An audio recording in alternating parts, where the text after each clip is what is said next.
LiberalViewer presents. So, welcome to the June 21st edition of LiberalViewer Monday Media Mix-Up. Thanks for joining me. I'll be using the 13 best, most newsworthy clips I picked out from the Sunday morning news analysis shows from the big five corporate outlets of ABC, NBC, CBS, CNN, and Fox News, the so-called corporate media here in the United States, for which would be a really informative, educational, fair use media criticism and political commentary show for you today. I'll be covering mostly my title, which is Obamacare, LGBTQ voting rights laws, which really wasn't the main topic of the Sunday shows this week. I'm going to do something a little different because I really wanted to cover the Supreme Court decisions last Thursday. I almost did a live stream last Thursday when a couple big decisions came out, but I was having some dental problems and various other things were going on, so I kind of saved some clips. And there was some coverage of the Supreme Court, and also voting rights is not the Supreme Court. It's a fight in Congress over whether they're going to pass voting rights bills that I've talked about in previous shows, and I'll talk about again today.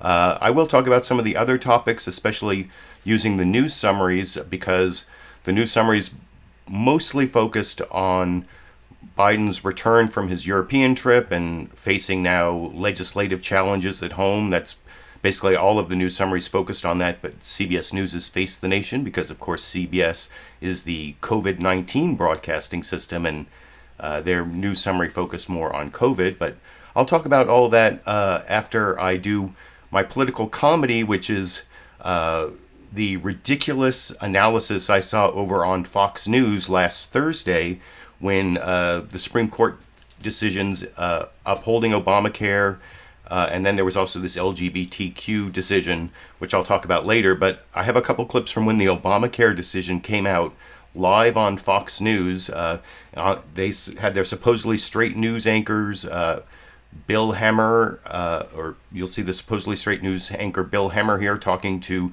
their analyst, Karl Rove, who gives a completely wrong analysis of the Obamacare decision. And since I've already talked for quite a while here at the beginning of the show, I will show you this breaking news Karl Rove analysis of the Supreme Court Obamacare decision, and then explain why it's totally wrong. Basically a Fox News joke for my political comedy to start the show over in this clip. Well, Karl Rove with us now. We brought you in to talk about other things, but this is breaking news, and let's get your immediate reaction with Clarence Thomas joining the majority on this, Karl. Well, this was likely to happen because of what's called the severability clause. The Affordable Care Act was written in a way where it said if some part of this is struck down, the rest of the law remains, and that's exactly what happened. The part of the law that had to do with a penalty, a tax, if you will, was no longer being enforced, and the question was, did severability apply? That is to say, did the rest of the law stand even if that part of the law was no longer being enforced? And the court held 7-2 that was the case. How much, Karl, does health care still... So that was totally wrong. Completely wrong. There is something called the severability doctrine, and it applies when a court strikes down part of a law, and it has to decide if the rest of the law can still be in effect, or if it all has to fall apart because they struck down part of the law. But guess what? In the Obamacare decision, the California versus Texas decision that came out last Thursday, the court didn't strike anything down. They decided it on the standing issue. Basically, that Supreme Court case was it was about the mandate that requires people to buy health care. There's a provision in the Obamacare law that says you have to buy health care, and if you don't, you have to pay this penalty on your taxes, when you pay taxes. And in the original Obamacare decision upholding the constitutionality of Obamacare, the Supreme Court said, well, that is a tax. That penalty is actually a tax, and it's within the taxing powers of the Congress, so it's constitutional. So after Trump came into office, they actually repealed the penalty. So there's still it's mandatory that you get health care, but if you don't, there's no penalty. And so it couldn't be a tax anymore. That's what Republicans were saying. It can't be a tax anymore because there's no penalty. So now the Obamacare mandate must be unconstitutional. Now, severability is, like I said, if you strike one part of the law down, the whole thing falls. But the court on Thursday, they didn't strike any part of the law down. They actually said that the states that were suing to say that they were harmed because there was no longer a penalty if you didn't sign up for Obamacare or for some kind of health care insurance, that they weren't actually harmed. There's no harm in there being no penalty, and that's what standing's about. You have to say, if in order to sue, you have to say you have some special harm that gives you a right to sue, and that's the standing issue. And so it was decided on the standing issue, had nothing to do with severability. The word severability, or nothing about severability, even you can't even find it in the entire Obamacare opinion. It comes up in the dissent because they say they want to strike something down and then strike down the rest of the law. But anyway, that was Karl Rove being totally wrong. I mean, he's not a lawyer, so I mean, I guess you can forgive him to that extent, because there might have been a severability issue if they had struck down the Obamacare mandate, the healthcare mandate, but they didn't. And so he's just remembering something that he heard some lawyer say months ago and trying to sound smart. But there are lawyers over on Fox News, and Shannon Bream, who's very partisan, so partisan that she blocked me on Twitter. I've never even had any interaction with her, but for some reason, I think it was one of my Fox News bias videos about her she didn't like, but she's their senior legal correspondent. And she comes on right after Karl Rove in this next clip I'm going to show you last Thursday. Does not correct the severability issue at all. Instead uses the Obamacare decision as an opportunity to attack what Democrats said during the Amy Coney Barrett confirmation process. And then describes the decision by reading, this is a 7-2 decision, and she describes the decision by reading the dissent. Justice Alito's dissent, and I will talk about that a little more after we watch that clip from Shannon Bream. Oh, by the way, as I've done for the last couple weeks, down in the video description, I put descriptions of each of the clips, summary, and you can look clip 1 through 14. Well, 14 is an image, not a clip, but you can go down there, and if you're watching during the recorded show, I'll put time indexes there where you can skip between clips or topics however you want. But anyway, this is clip number 2, Shannon Bream attacking Democrats and then reading the dissent to describe what happened in the Obamacare decision over here. Chief Legal Correspondent Shannon Bream to our coverage here. Shannon, you cover the court. This was a 7-2 decision. Give us your read on that. This is a new court, so I'm curious what you think about how this went down at 7-2. Yeah, and remember, there was so much talk during Justice Coney Barrett's confirmation process that she potentially would be the vote to get rid of Obamacare. That was what we heard over and over and over again from the Democratic senators during her confirmation hearing. She was in the 7, voting 7-2 to uphold this today. So it goes to show you that, listen, confirmation hearings are always going to be fraught with politics. There's going to be a lot of heat. There's going to be a lot of drama. But at the end of the day, you can't predict how these justices are going to vote. And that was the number one selling point against her. So again, she's in the 7-2. Justice Alito writes this dissent, and he is joined by Justice Gorsuch. And it sums up this. He says, today's the third installment of our epic Affordable Care Act trilogy follows the same pattern and installments as 1 and 2.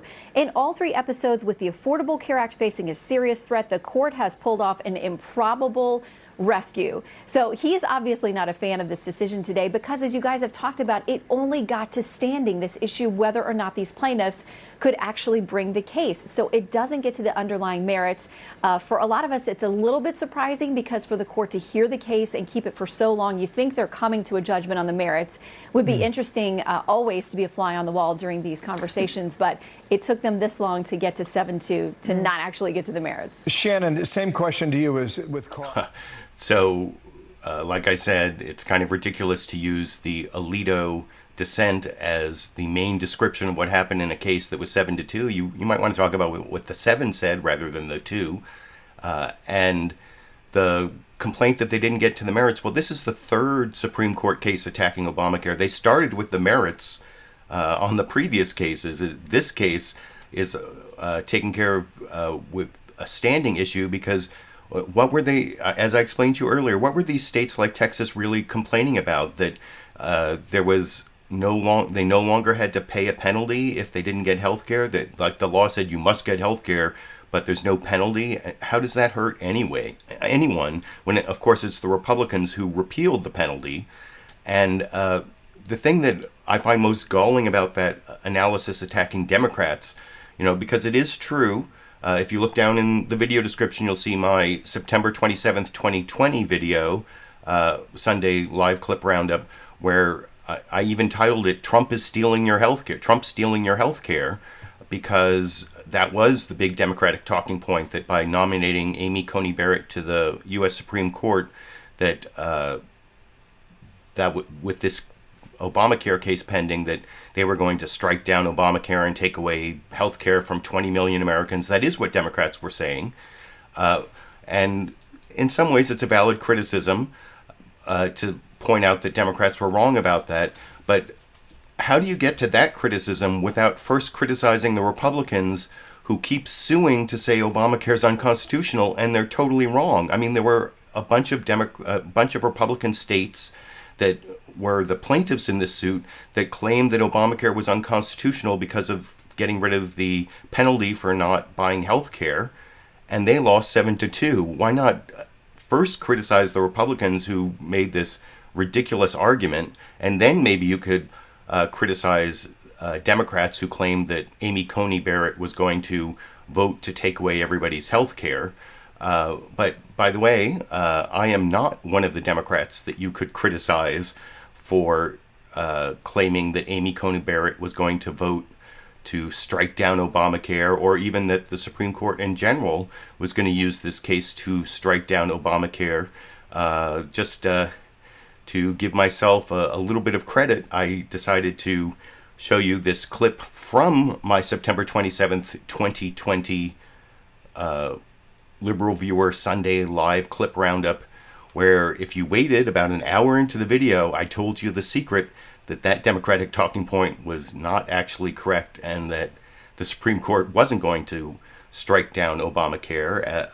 As you can see with me wearing a different purple shirt at the end of last September over here. Actually, the big secret, or what I'm going to tell you as someone who actually understands, I'm a lawyer, I understand constitutional law, and what Amy Coney Barrett said in that Notre Dame Law Review article there does not necessarily mean that she's going to strike down the Affordable Care Act.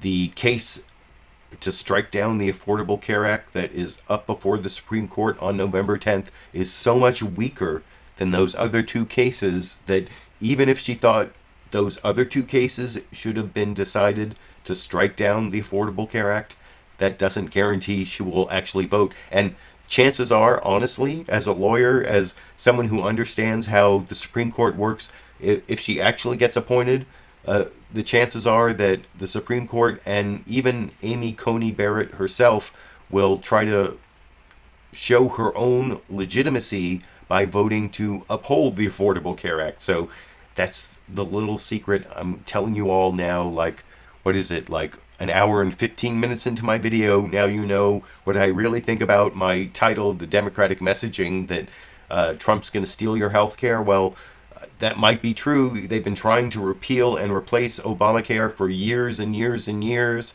and they don't have a replacement. They didn't really repeal it.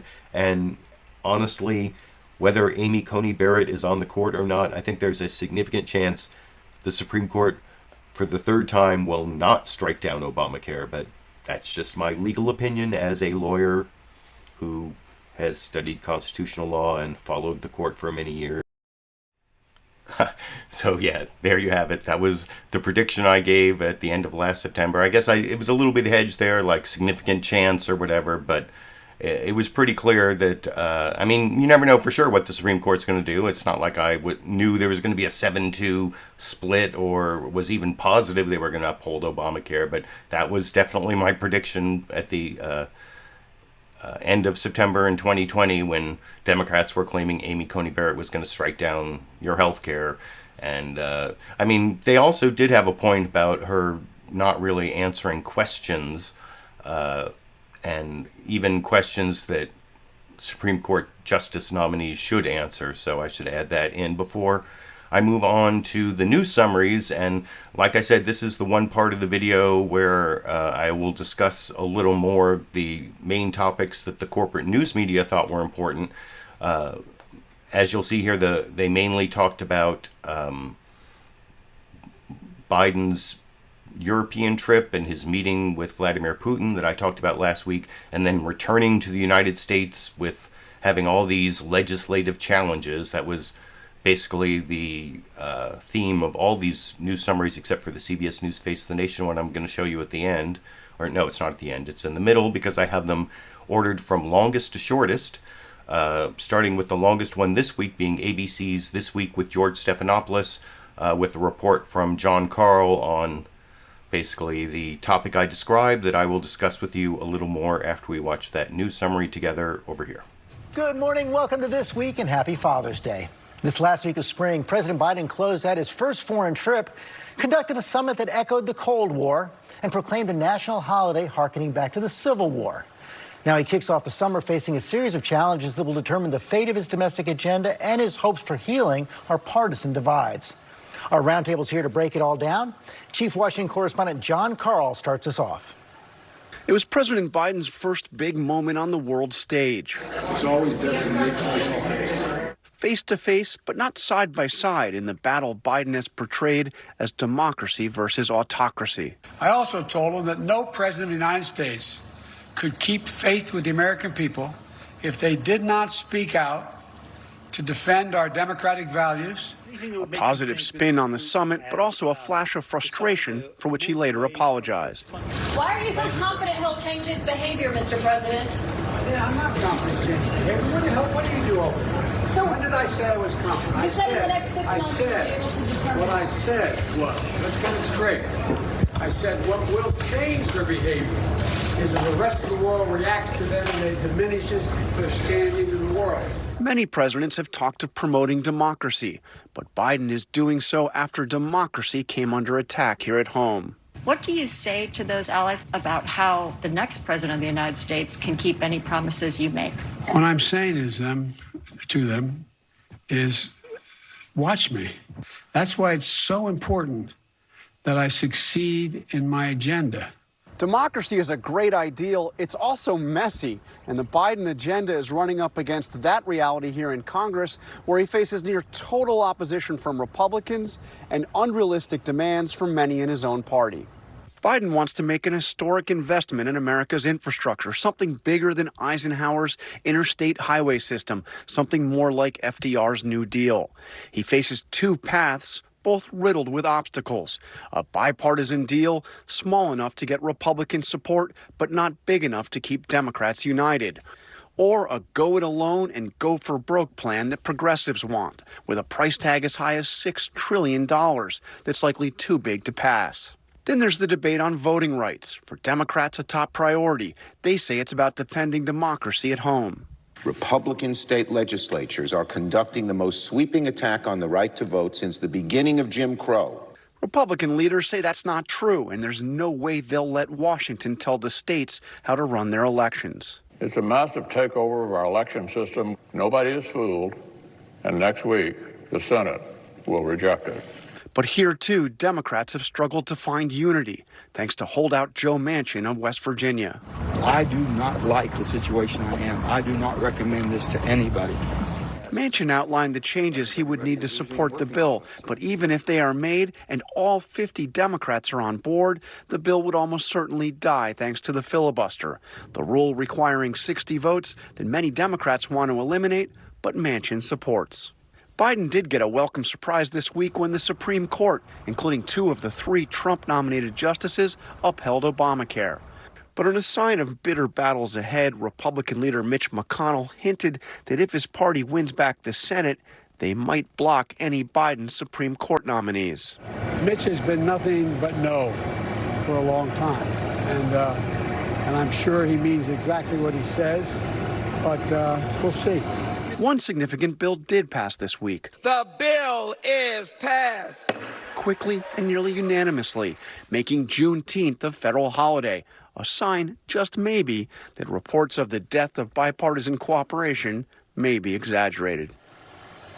Thanks to John Karl for that. Let's talk about this all on our roundtable, joined by Chris Christie, Rahm Emanuel. And I will have a clip of Chris Christie later making that same Republican talking point about how the Obamacare decision shows Democrats were lying about Amy Coney Barrett back in September 2020 when I told my viewers honestly that it was unlikely that she would vote to strike down Obamacare. But like I said, I thought that, or did I say, I thought that was a generally good news summary. It focused mainly on the Biden trip to Europe and his meeting with Putin and then returning to legislative challenges. I thought there was a lot of good detail about the different infrastructure bills, about the voting rights bill and Senator Joe Manchin's compromise, and the details of challenges to the filibuster. You'll see, and even mentioned the Supreme Court case regarding Obamacare, not the LGBTQ one, which I may talk about later. And it even mentioned the campaign to get Justice Stephen Breyer to retire, or at least McConnell's, the Senate minority leader Mitch McConnell, saying that if the Republicans take back the Senate next year, they may not confirm any Biden nominees to the Supreme Court, which is sort of the impetus for some trying to get liberal compared to the rest of the Supreme Court anyway, Justice Stephen Breyer to retire when he can be replaced by Biden with a Democratic Senate. So there was a lot of good stuff in there.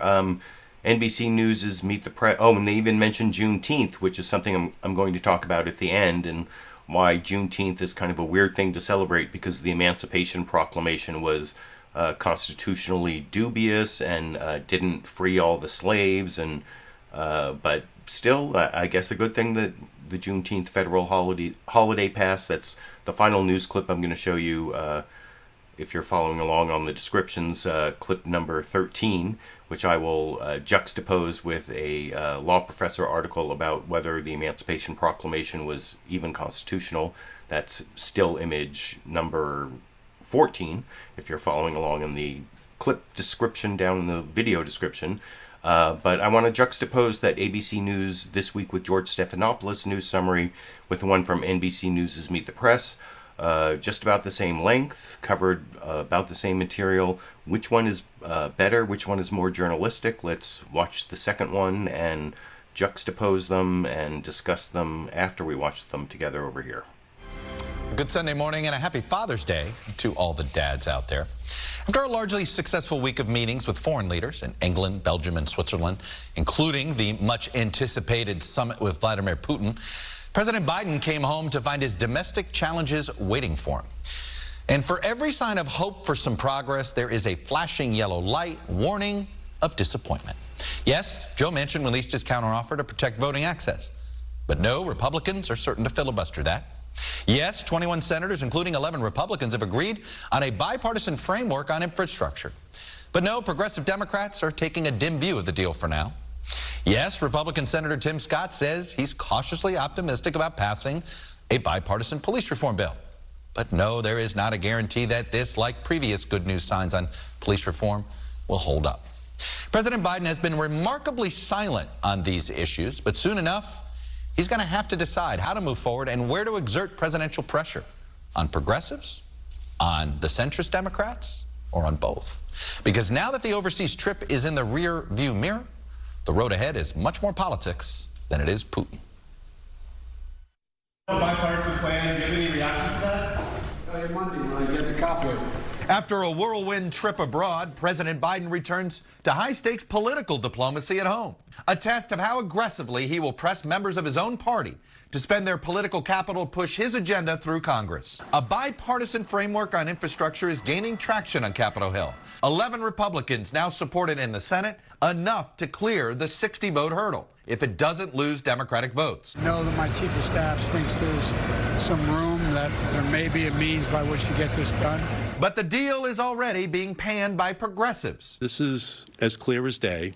No climate, no deal. I continue to believe that most of what is being discussed in this effort would heap new taxes on working people. If a bipartisan deal sucks up trillions of dollars in bridges to nowhere because it makes people feel good, then that's going to be a huge concern. Then there's the problem of paying for it. Pay-fors in an early draft included raising the gas tax, something the White House has ruled out. Shall we say there's still issues? Democrats are crafting their own ambitious package, which they said this week could cost up to $6 trillion and include top progressive priorities, climate change provisions, money for elder care and paid family leave, a Medicare expansion, and legal status for millions of undocumented immigrants. There's plenty of reasons to do another package, but I think the key is how are we going to pay for it, and how are we going to be able to get enough votes to do it. On voting rights, West Virginia's Joe Manchin, who had been a holdout on new legislation, extended an olive branch to progressives, backing a narrower alternative, making Election Day a holiday, requiring 15 days of early voting, and banning partisan gerrymandering, among other steps. And I've been working across the aisle with all the Republicans trying to get people to understand that that's the bedrock of our democracy. An accessible, fair, and basically secured voting. Key progressives endorsed Manchin's plan, surprising Republicans who hope to drive a wedge between Democrats on this issue. Is that a compromise you could support? Absolutely.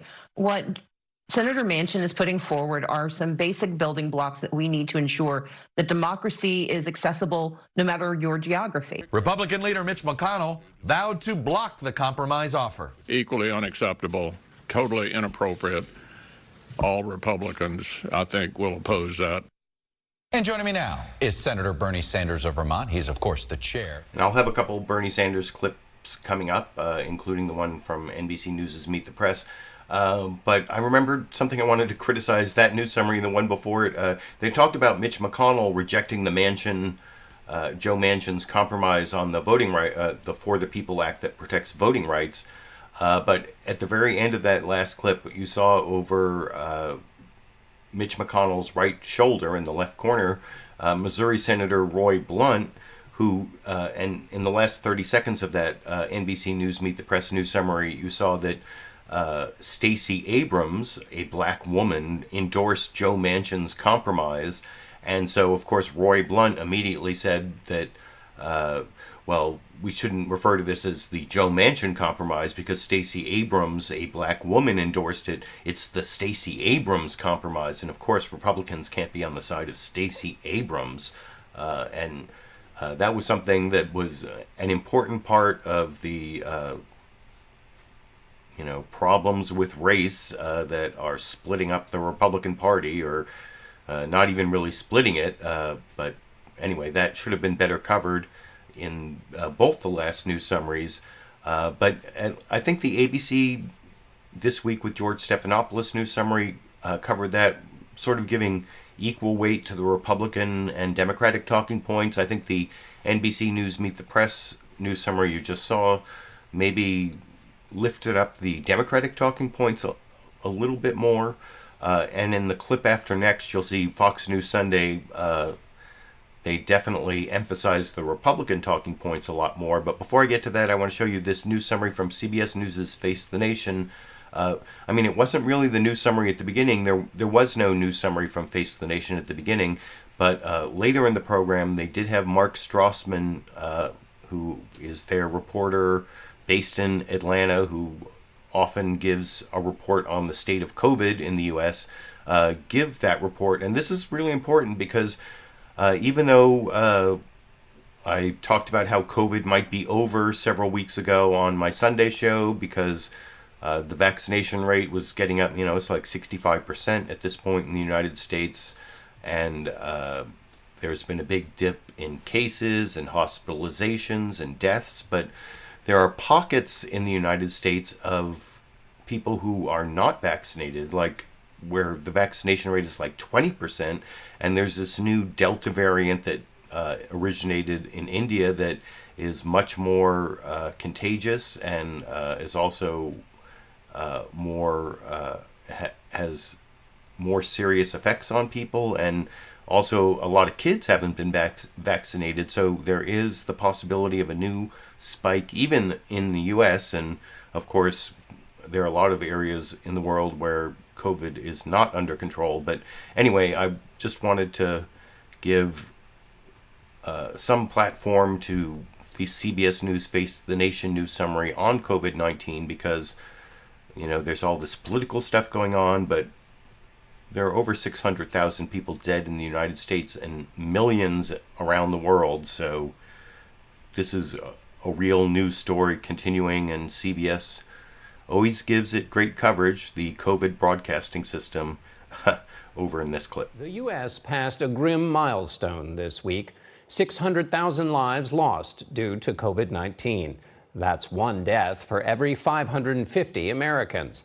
And with the dangerous Delta variant on the rise, experts say getting vaccinated is more important than ever.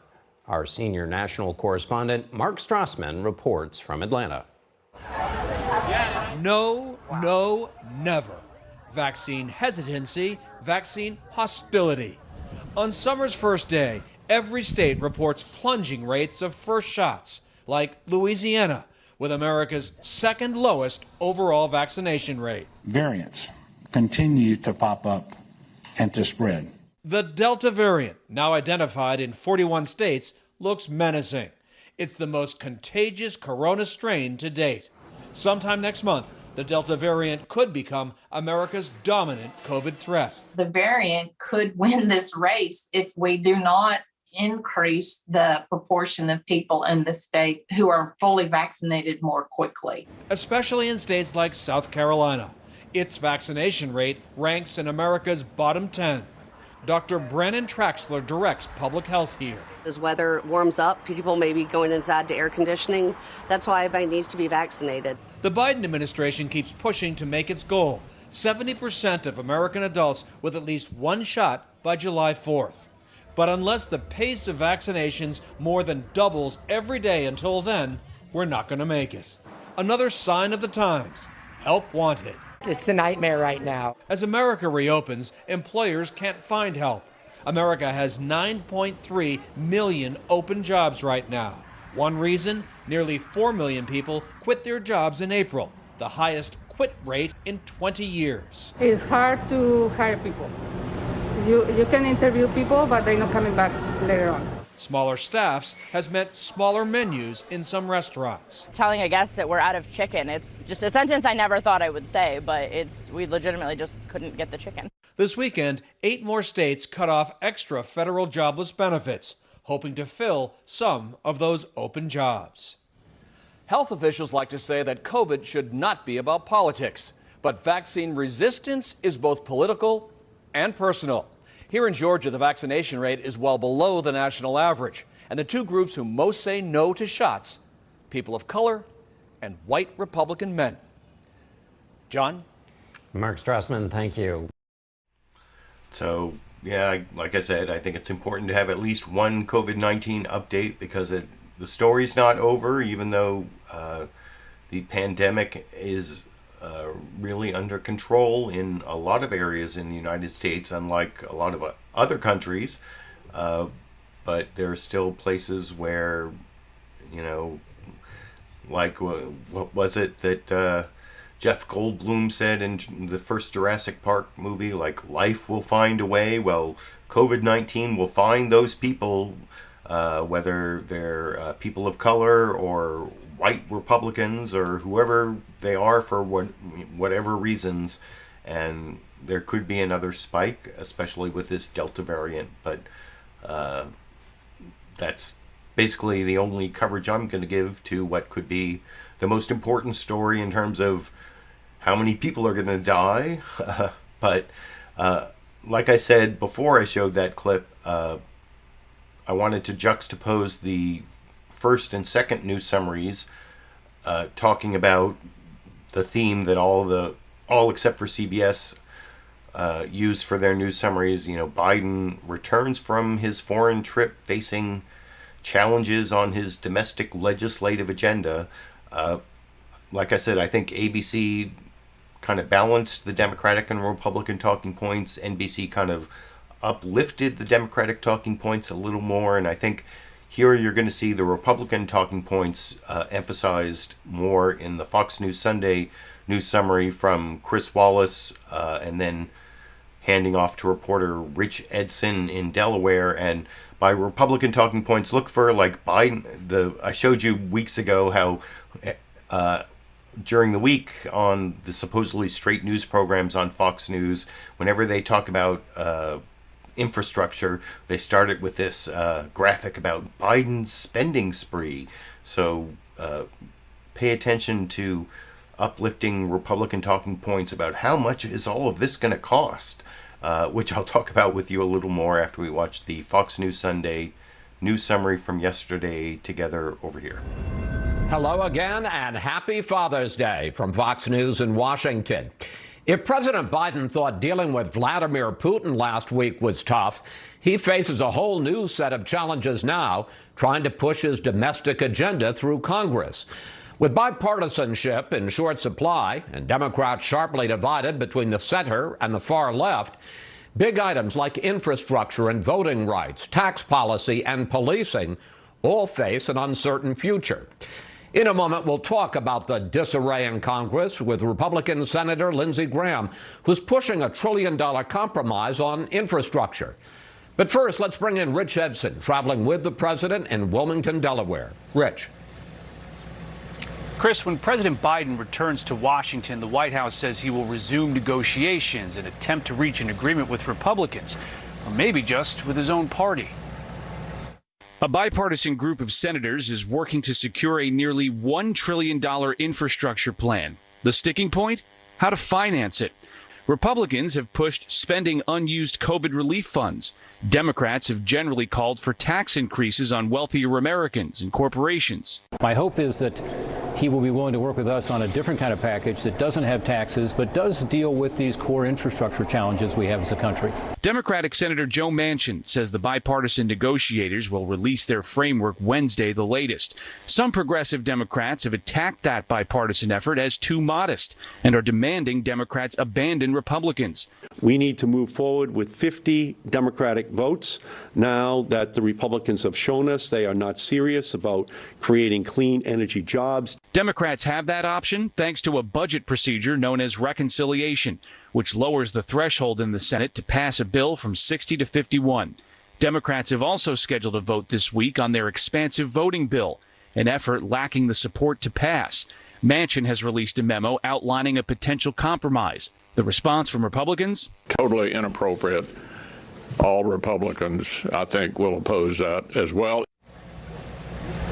If Democrats want to pass a voting bill, they may have to make major changes to Senate rules and do away with the filibuster and that 60-vote threshold.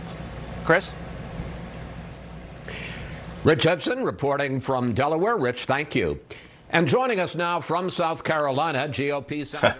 And I will have a clip of Senator Lindsey Graham if you wait till clip number 12, where I have Lindsey Graham talking about Senator Joe Manchin's compromise on the voting rights protection legislation, the For the People Act that I've talked about for several weeks. But I pretty much criticized that Fox News Sunday news summary before I showed it, and I talked about the Biden spending spree bias in the Fox News Sunday news summary. But I noticed one additional point to make about, did you notice how Rich Edson talked about the Democrats' expansive voting rights bill lacking the votes to pass? Of course, you never really know how many votes there are until you vote, so I'm not sure what the factual basis for the second part is. And why is it expansive? Just another piece of evidence to back up my argument that the Fox News Sunday news summary is the most politically biased of all the news summaries, but you can let me know what you think down in the comment section, and I will now get to the last of the news summaries. This is Dana Bash over on CNN's State of the Union, also talking about the theme that most of the corporate news media talked about yesterday, which was Biden returning from his European trip to face domestic legislative challenges. Over in the final news summary today over here. Hello, I'm Dana Bash in Washington, where the State of our Union is their way or the highway. Fresh off an overseas trip where President Biden asserted America is back, his ambitious domestic agenda is now being put to the test here at home. The president says he will respond tomorrow to a bipartisan $1.2 trillion proposal to overhaul America's roads and bridges that is picking up momentum in Washington. 21 senators from both sides of the aisle now say they support it, but many on the left worry the deal leaves out too many of their priorities on issues from the climate crisis to caregiving. And while those bipartisan negotiations could continue for weeks, Senate Budget Committee Chairman Bernie Sanders is working at the same time on a separate reconciliation bill he hopes Democrats could pass without any Republican support. Now, Sanders' bill will include many of the Democrats' big policy goals.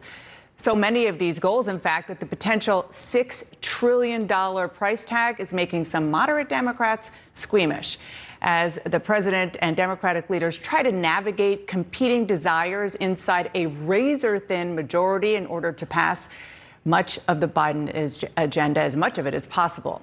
So joining me now is independent Senator Bernie Sanders of Vermont, as I said, the chair.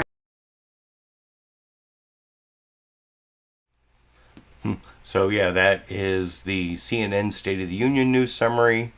And, of course, Dana Bash also said, what is the State of the Union this week? That's something Jake Tapper started, before Jake Tapper and Dana Bash became co-hosts, and it's my way or the highway. And that's sort of an interesting way to frame the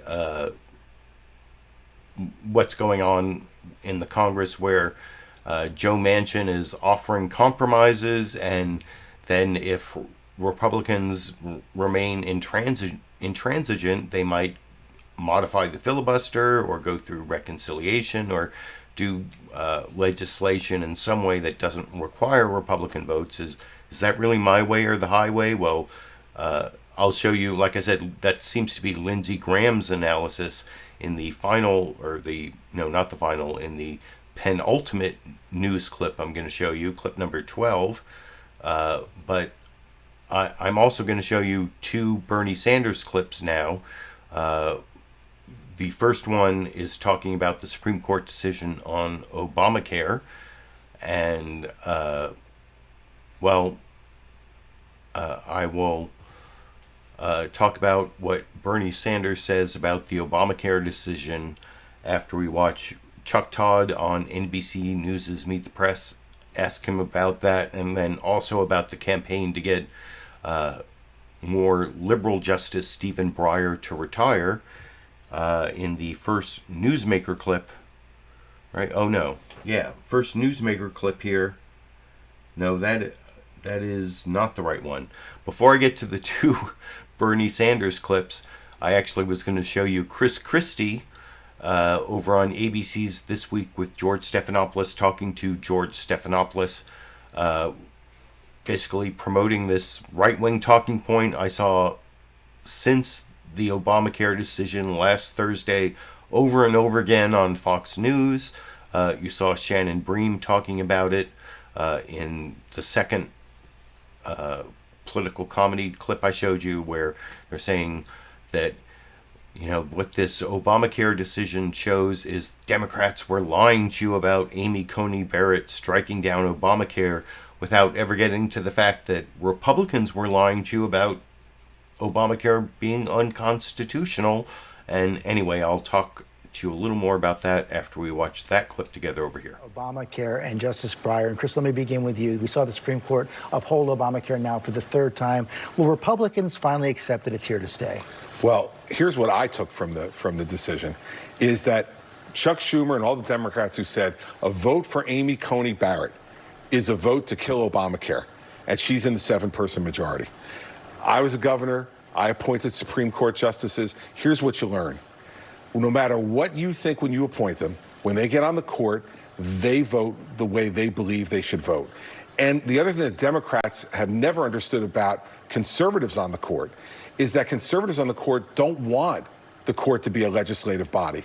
And you saw it this week. They rejected this on the basis that legally there was no standing here. And so they're saying, we may have an opinion. Amy Coney Barrett certainly has an opinion on Obamacare, but she didn't let it infect her vote on this case. So they were wrong about that. They used these scare tactics about Republicans on the court. But in the end, Kavanaugh and Barrett both voted to sustain it. It is true that the conservative wing has not been as monolithic as Democrats on Capitol Hill feared. So, yeah, like I said, there you see Chris Christie, former governor of New Jersey and possible Republican nominee for president in 2024. I think he's trying to position himself to be the Republican nominee, but who knows what's going to happen. But he's attacking Democrats for not telling you that it was most likely that the Supreme Court and Amy Coney Barrett were going to vote to uphold Obamacare, although, as I showed you earlier, I told you the truth about that. But as I said when I made that point earlier, where's Chris Christie's outrage against the Republicans who were the plaintiffs in that lawsuit, who lost 7-2, who said Obamacare was unconstitutional, or the Republicans who've been saying for whatever, it's like 11 years since Obamacare passed, and they've been saying it's unconstitutional for over a decade. Wrong. And Republicans never criticized Republicans for claiming Obamacare was unconstitutional, but they're happy to criticize Democrats for not knowing how Amy Coney Barrett was going to vote on that issue, even though I told you the truth back in September 2020. But anyway, one thing I wanted to do before I get to the 2 Bernie Sanders clips is I wanted to thank my 2 Super Chat contributors so far. Lulu Girl gave me $5 for being such a smarty pants, for knowing how the Supreme Court was going to vote last September.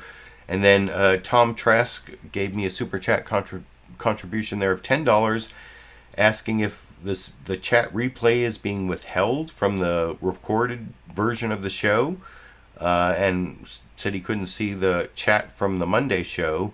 But actually, I always check and make sure that option is available. I think, let me see, over in the pictures here, like you can see it right here. I have that option checked.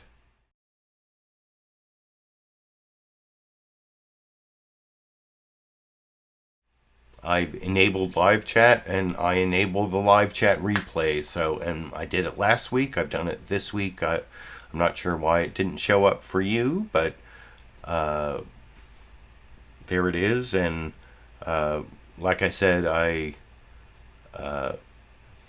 appreciate those Super Chat contributions, because I make more YouTube revenue from Super Chat and memberships than from ad revenue.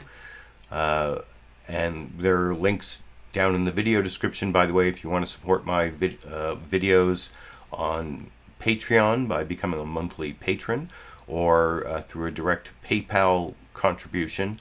I actually got a PayPal contribution from someone in Denmark a couple weeks ago, a substantial one, saying that they would give me a even more substantial PayPal contribution if I did a dab on video. Well, I think having shown you how I was right about the Supreme Court decision back in September, and I guess people do a dab to show like it's taking a bow. So let me see if I know.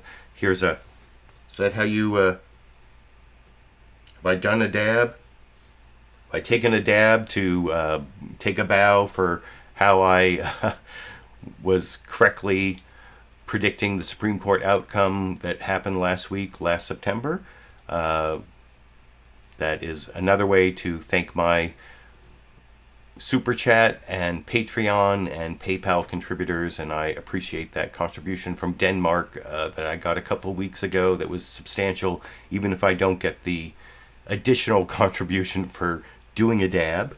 But anyway, I wanted to now get on to Bernie Sanders talking about the Obamacare decision. I kind of introduced this before the Chris Christie clip, but I guess that means I've kind of over-introduced it, and I will talk about it with you a little more after we watch Bernie Sanders talking about the Obamacare decision with Chuck Todd on NBC News' Meet the Press yesterday morning over here. Right now. Let me ask you about Obamacare. The Supreme Court ruling this week. This is the third one, and I even heard Republican senators say, okay, no more, no mas. They're not going to try to kill Obamacare anymore. You were a reluctant supporter of it. You preferred something bigger, Medicare for all. Where is your priority now? Making Obamacare closer to your vision on Medicare for all, lowering, doing things like that? Or do you still think in the future Obamacare should be scrapped and replaced? Well, it's not Obamacare has done a lot of good for a lot of people. That's clearly the fact, and I support that.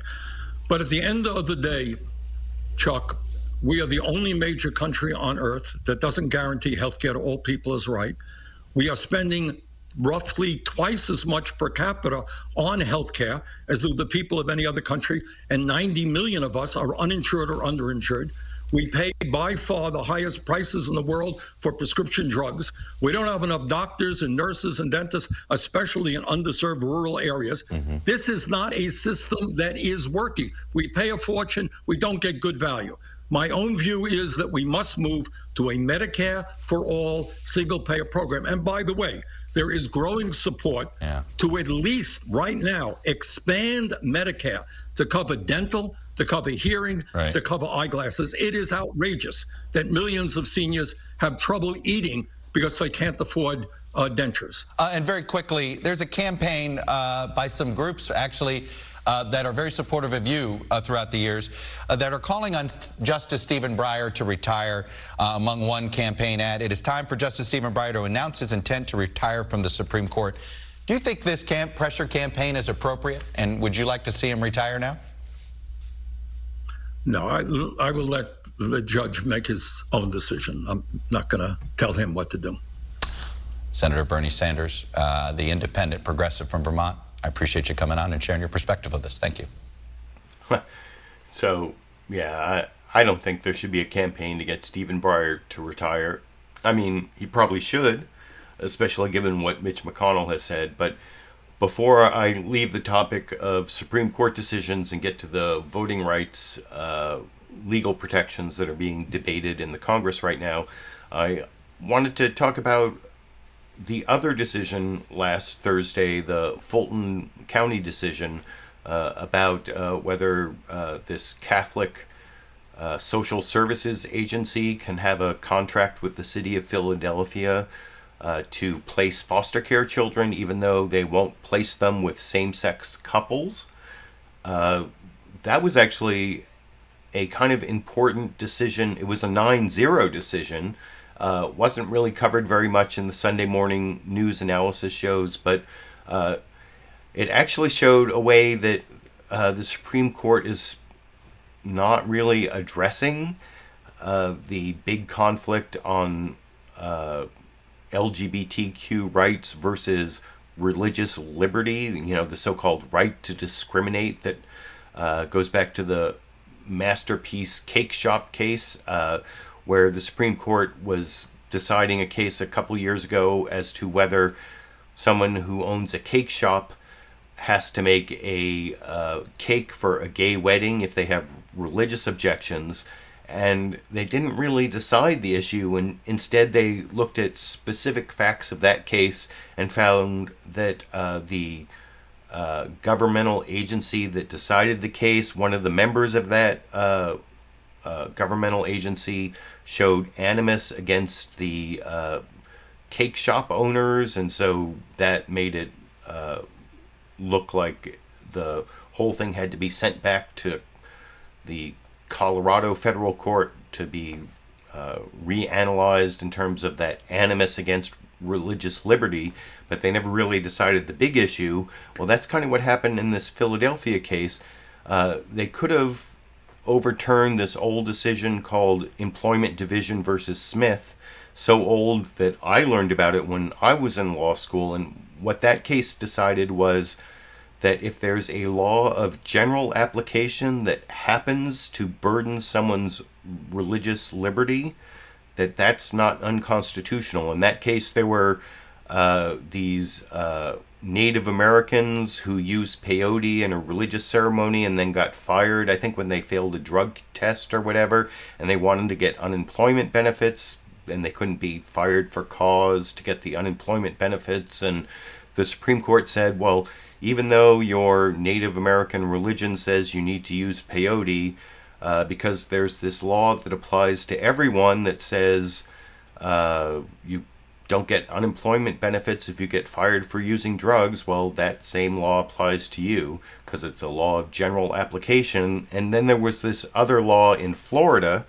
that made it illegal to sacrifice animals, but it only really applied to the Santeria religion and not to like butchers and other people who killed animals for commercial reasons. And the Supreme Court said, yes, that one is targeted at a specific, it's not a law of general application, it's targeted at a specific religious belief. So that one actually is unconstitutional. So that's kind of the rules under Employment Division versus Smith.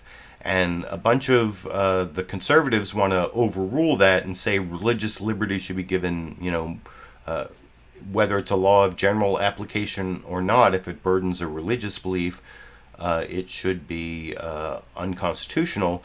Well, the Supreme Court had the opportunity to say that in this Philadelphia case, but instead what it said was, this was a Catholic charity that had a contract with the city of Philadelphia to provide foster care services, and the city of Philadelphia said, well, because you won't put foster care kids with same-sex couples, and we have this non-discrimination clause, then we're going to not give you the contract anymore.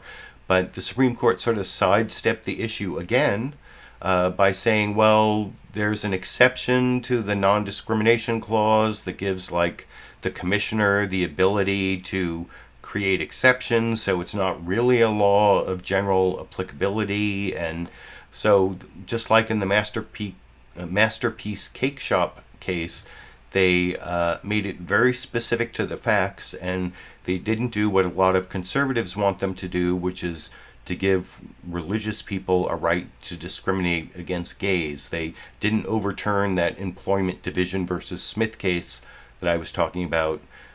They sort of punted on it again, and that's important. I don't know if it's going to happen eventually and they're just putting it off, but at least so far, even with a 6-3 conservative majority on the court, they're not giving a carte blanche religious right to discriminate against LGBTQ people. So I just wanted to talk about that a little bit since I put LGBTQ rights in my title. Wasn't really covered on the Sunday shows, but I wanted to make that point. And then I'm going to get to my final newsmaker clips. First, Bernie Sanders and Lindsey Graham talking about voting rights, and then CBS News Face the Nation talking to the secretary of the Smithsonian Institute about Juneteenth. But anyway, here's Bernie Sanders talking about how he's willing to compromise with the Joe Manchin compromise on voting rights, which I will talk about with you a little more after we watch that clip together over here. Begin doing that. Let's turn to voting rights. The Senate will vote on Tuesday on a sweeping bill that will almost certainly be blocked by Republicans.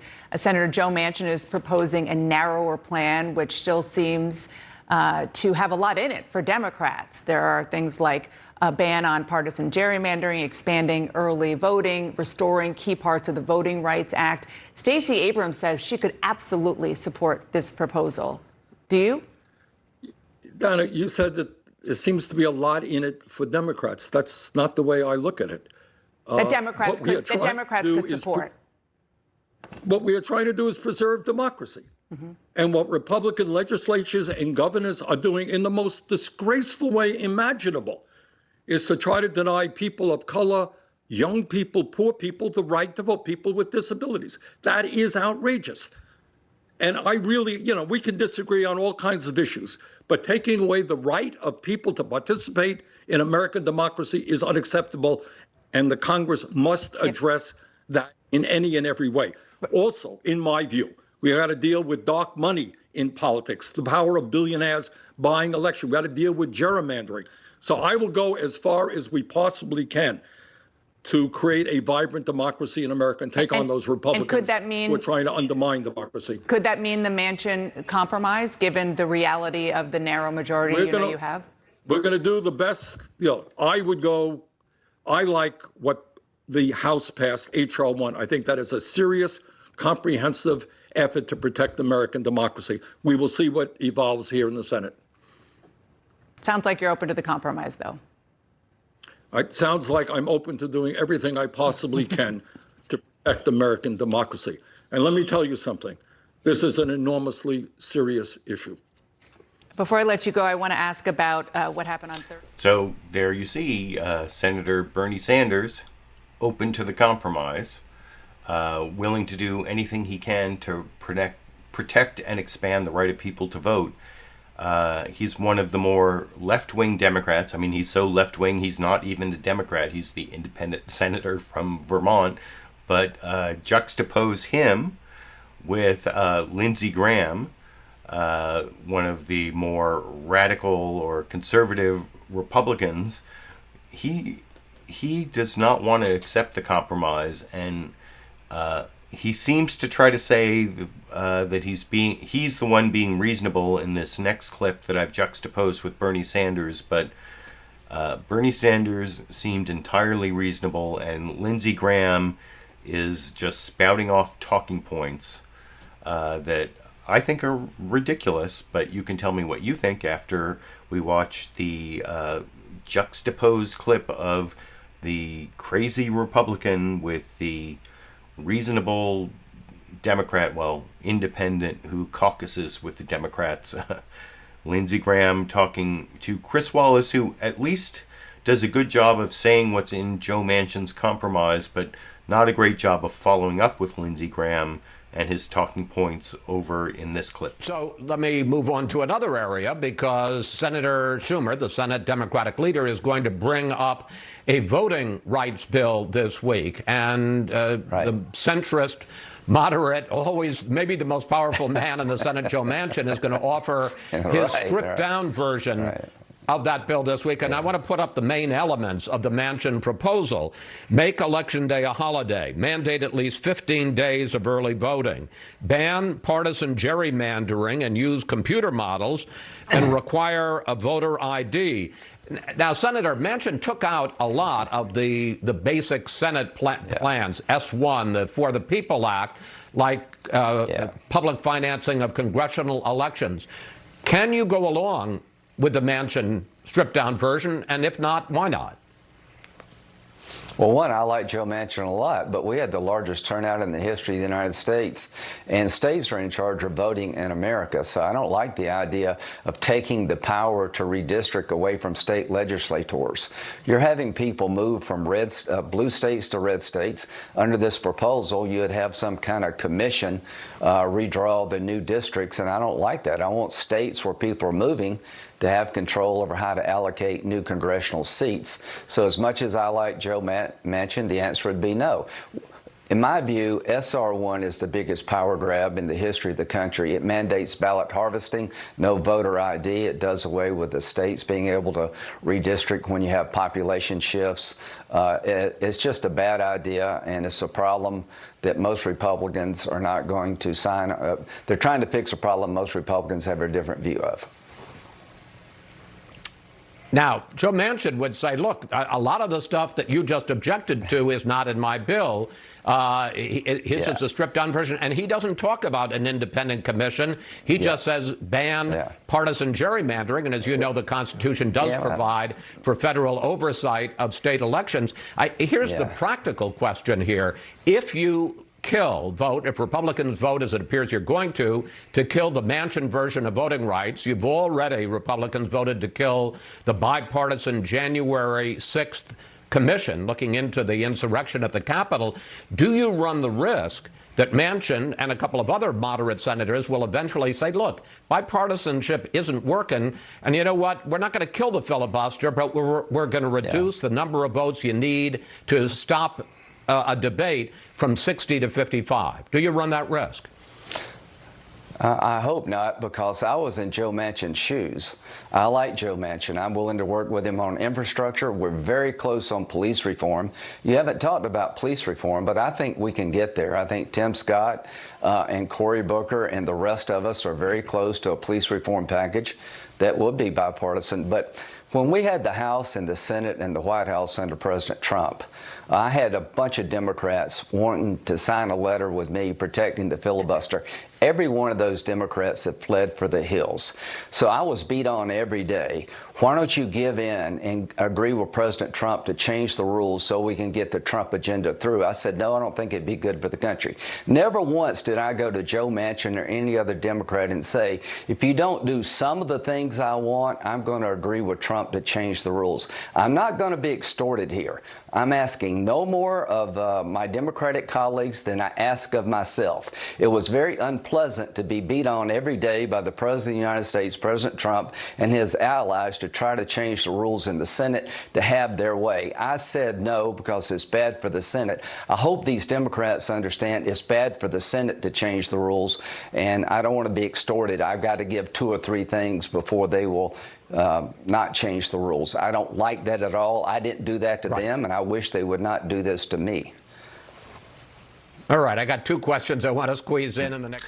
So, I don't know. I guess Senator Lindsey Graham there has some validity in his argument about how he opposed getting rid of the filibuster when it would have helped Trump and et cetera. But my big criticism is the media criticism for Chris Wallace of Fox News Sunday there for asking a 2-part follow-up. You know, he did a good job at the beginning of that clip asking about Joe Manchin's compromise, and it even includes voter ID, which is something Republicans have wanted for a long time. And Lindsey Graham didn't really talk about that. He talked about more about the federal takeover of elections, and even though, you know, read the 15th Amendment, that says that voting can't be taken away on the basis of race, right? Let me look at my Constitution here real quick. Yeah. The right of citizens of the United States to vote shall not be denied or abridged by the United States or by any state on account of race, color, or previous condition of servitude. If you have an ACLU Constitution, like I do, of course. And then, of course, Section 2 says that the Congress shall have power to enforce this article by appropriate legislation. So the Congress has the power to protect the right to vote and make sure it's not abridged on account of race, color, or previous condition of servitude. So that's in the Constitution. But you saw there Chris Wallace did a follow-up question asking both about, you know, how Joe Manchin's compromise got rid of a lot of the things that Lindsey Graham was objecting to, but also asked about whether it was a threat to get rid of the filibuster. And Lindsey Graham's answer was all about the threat to get rid of the filibuster and nothing about how he's being totally unreasonable in rejecting Joe Manchin's compromise that actually includes voter ID laws, which is ridiculous.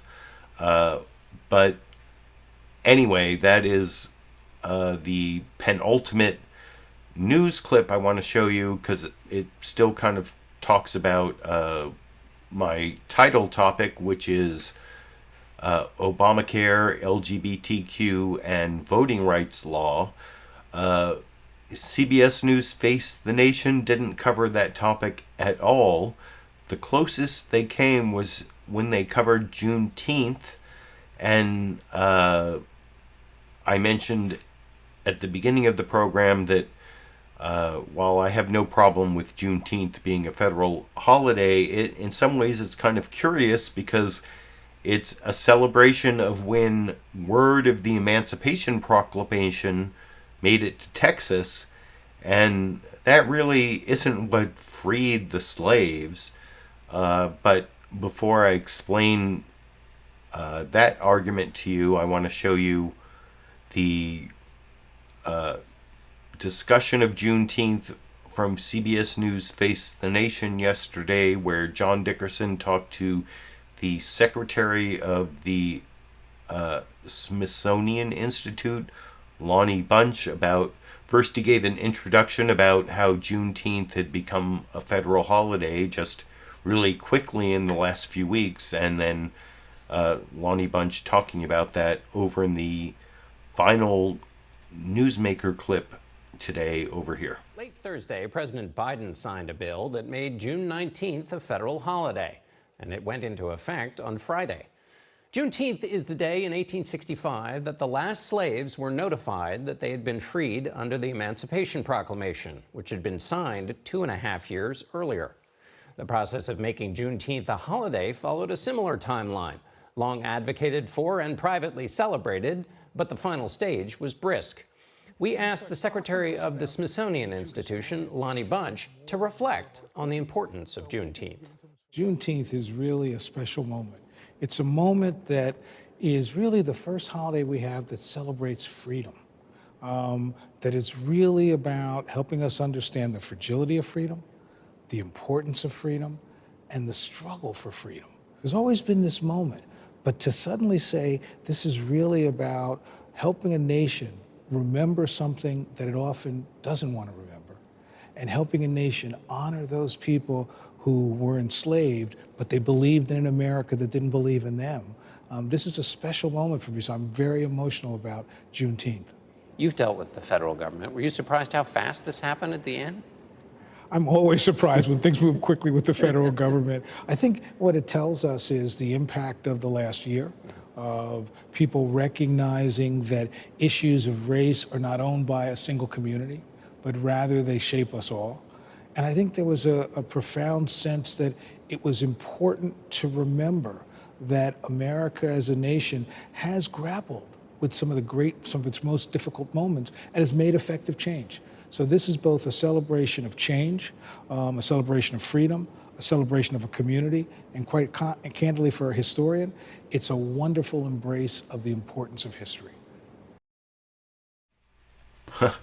So it's not like I'm a critic of Juneteenth becoming a federal holiday, but in some ways it's kind of a weird thing to celebrate, because if you look at what the Juneteenth celebration is about, it's about when Lincoln's Emancipation Proclamation finally made it, the news of it finally made it to Texas in 1865, on June 19th, 1865, when the slaves in Texas found out that they had been freed by the Emancipation Proclamation. But the thing is, as someone who knows about constitutional law, and I'm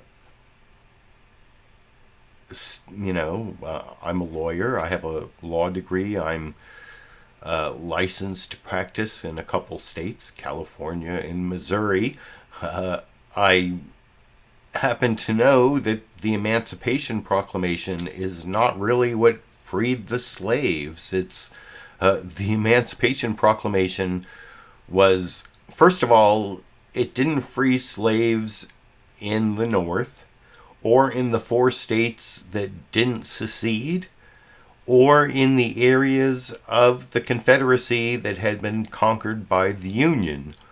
It only freed the slaves in the parts of the Confederacy that had not yet been controlled by the Union. And it was really dubious in terms of constitutionality. The Emancipation Proclamation was issued by President Lincoln using his war powers, even though there's no real case law behind the idea that the president can turn property into people using the war powers of the executive, the commander-in-chief powers. And in fact,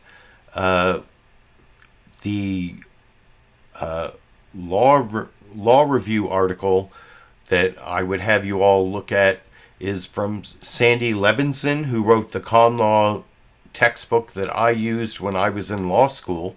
Sanford Levinson, I'm sorry. Here's a screenshot of that. Back in 2001, he gave a lecture turned into a law review article. Was the Emancipation Proclamation constitutional? Should we care what the answer is? And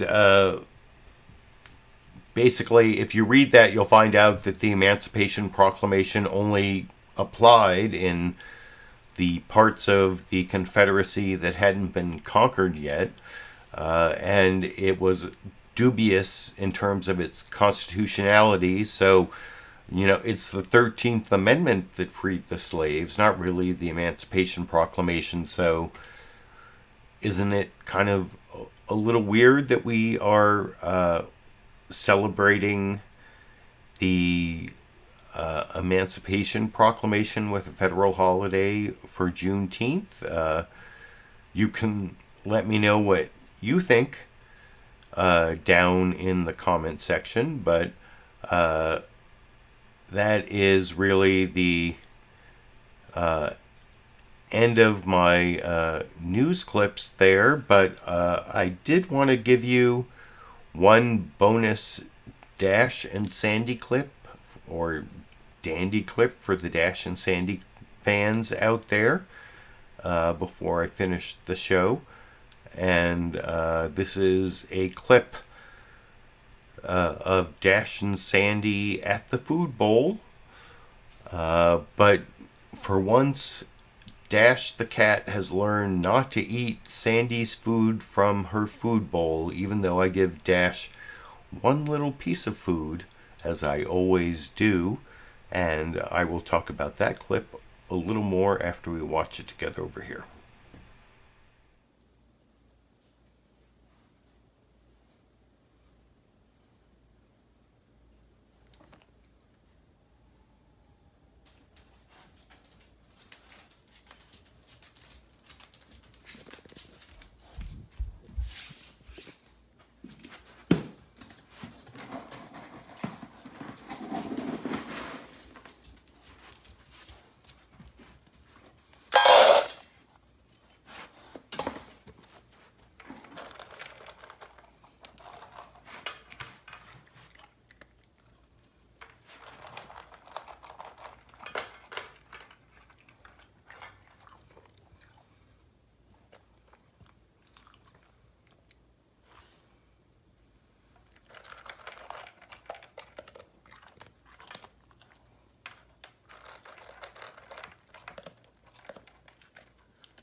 So there you can see Dash the cat thought about going after Sandy's food, but I don't know if it's because he's been corrected so many times, but decided, no, not this week. So, I don't know.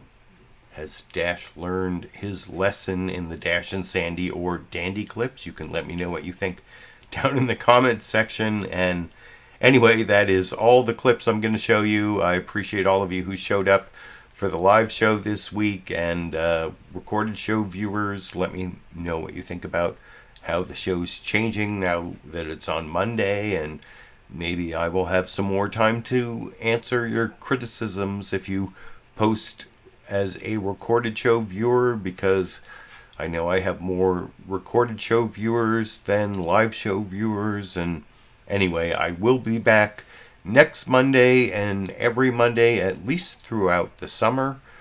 And then I will reevaluate whether, the Monday media mix-up is working or not. You can let me know what you think. And anyway, until next Monday, or until I have some reason to upload some other video to my YouTube channel, I guess I will be seeing all of you around the internet.